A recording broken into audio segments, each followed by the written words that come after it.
Dans le cœur du Nigeria, où la terre était aussi riche que les histoires qu'elle enfantait, vivait une jeune fille nommée Chioma, dont la vie allait prendre un tournant vers les ombres de légendes et de mystères. Le soleil avait à peine embrassé le ciel du matin quand la mère de Chioma et Goi l'appelèrent dans leur maison modeste mais chaleureuse, nichée dans le village verdoyant d'Oama. « Chioma, ma fille, commença Goi, sa voix une douce mélodie d'amour et d'inquiétude. Le moment est venu pour toi d'étendre tes ailes au-delà de notre village. J'ai obtenu pour toi une place dans la prestigieuse Académie des Dames de Uod, un internat où tu apprendras non seulement dans les livres, mais aussi du monde lui-même. » Les yeux de Chioma brillèrent d'un mélange d'excitation et d'appréhension. L'Académie des Dames était connue, de près comme de loin, pour transformer de jeunes filles en femmes de grâce et de savoir. Pourtant, on murmurait à voix basse que l'école gardait des secrets aussi profonds que la terre elle-même. Le voyage vers Uod fut long, rythmé par le chant des oiseaux et le bourdonnement de la route. À son arrivée, Chioma fut accueillie par la grandeur de l'école, ses bâtiments se dressant fièrement tels de vieux gardiens de la sagesse. L'air était chargé de l'odeur de l'histoire, et les lieux vibraient des rires de filles issues de diverses tribus à travers le Nigeria. Chioma s'installa dans sa nouvelle vie, partageant une chambre avec 3 autres filles. F, du delta du Niger, qui parlait avec la musique des rivières, Foda, du nord, avec ses pas légers et ses sourires voilés, et Chika, dont l'Igbo était aussi tranchant que son intellect. Ensemble, elles formèrent un lien, une sororité qui allait bientôt être mise à l'épreuve par les ombres de l'académie. Les mois passèrent, et Chioma s'épanouit. Elle excellait dans ses études, sa voix était une mélodie dans la chorale, et ses mains étaient habiles dans les arts des métiers traditionnels. Cependant, au fur et à mesure que la lune croissait et décroissait, des murmures commencèrent à s'insinuer à travers les murs de leur dortoir. Une nuit, sous le couvert de l'obscurité, alors que l'école dormait, Chioma fut réveillée par un doux tapotement rythmique à sa fenêtre. La curiosité, comme une flamme, enflamma son esprit, et elle ouvrit la fenêtre pour trouver une note écrite dans une élégante écriture. « Rejoins-nous sous le vieux baobab à minuit. Les secrets de l'académie t'attendent. » Le vieux baobab était légendaire, son immense tronc réputé pour retenir les murmures du passé. Chioma, le cœur battant comme un tambour, chuchota sa décision à ses colocataires, qui, intrigués par le mystère, décidèrent de la rejoindre. À minuit pile, elles se faufilèrent dans la nuit illuminée par la lune, l'air frais et chargé d'anticipation.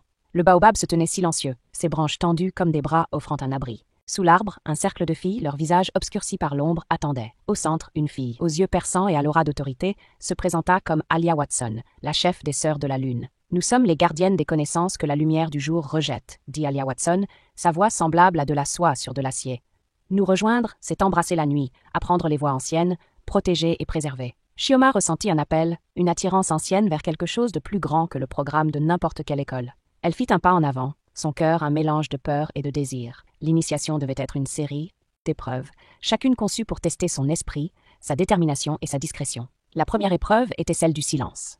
Pendant 3 nuits, Chioma devait errer dans les terrains de l'école sans parler à personne, même pas à ses amis les plus proches, apprenant à écouter les murmures de la nuit. Ce fut un test de maîtrise de soi et de compréhension du pouvoir du silence. La deuxième épreuve était celle du courage. Elle fut conduite dans la forêt interdite de l'école, où, selon les légendes, dansaient les esprits. Là, elle devait passer une nuit seule, affrontant ses peurs et apprenant à faire confiance à ses instincts plutôt qu'à ses craintes. La troisième épreuve était celle de la connaissance. On remit à Chioma des textes anciens, écrits dans des langues oubliées, et elle devait les déchiffrer. Ce fut là qu'elle apprit les origines du culte, liées à la tradition Yoruba, d'Ifa, où la connaissance était pouvoir et le secret sacré. La dernière épreuve était celle de la loyauté. Elle devait accomplir une tâche secrète qui la lierait au culte, assurant sa fidélité. Cette tâche consistait à voler une herbe rare dans le jardin privé de la directrice, connue pour ses propriétés mystiques, sans laisser aucune trace. Avec chaque épreuve, Chioma sentit une transformation, son âme s'entremêlant avec le tissu du culte. Elle apprit que les Sœurs de la Lune n'étaient pas seulement à propos de secrets, mais de la sauvegarde du patrimoine culturel du Nigeria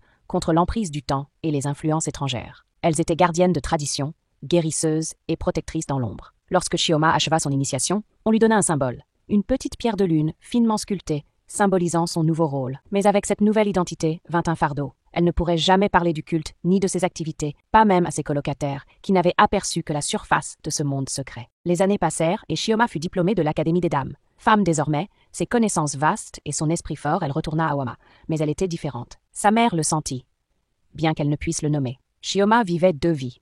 L'une sous la lumière, enseignant, guérissant et préservant la culture. L'autre dans la nuit, où elle retrouvait les Sœurs de la Lune, veillant à ce que les voies anciennes ne soient pas perdues. Mais la vie, comme les contes anciens, n'était pas sans épreuve. Un jour, une crise frappa Oama.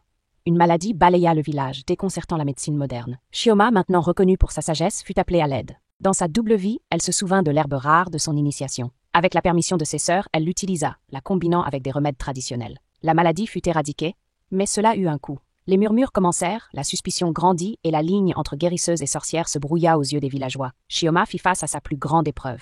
maintenir le secret de son culte tout en aidant son peuple. Elle apprit que le véritable pouvoir ne réside pas dans les ombres, mais dans la manière dont on utilise les connaissances issues à la fois de la lumière et de l'obscurité. Elle enseigna, guérit et protégea, toujours sous le regard vigilant de la lune, gardienne de son double héritage. Et ainsi, l'histoire de Chioma, la fille d'Oama, devint une légende chuchotée autour des feux. Un conte d'initiation, de secret, de l'équilibre entre le visible et l'invisible.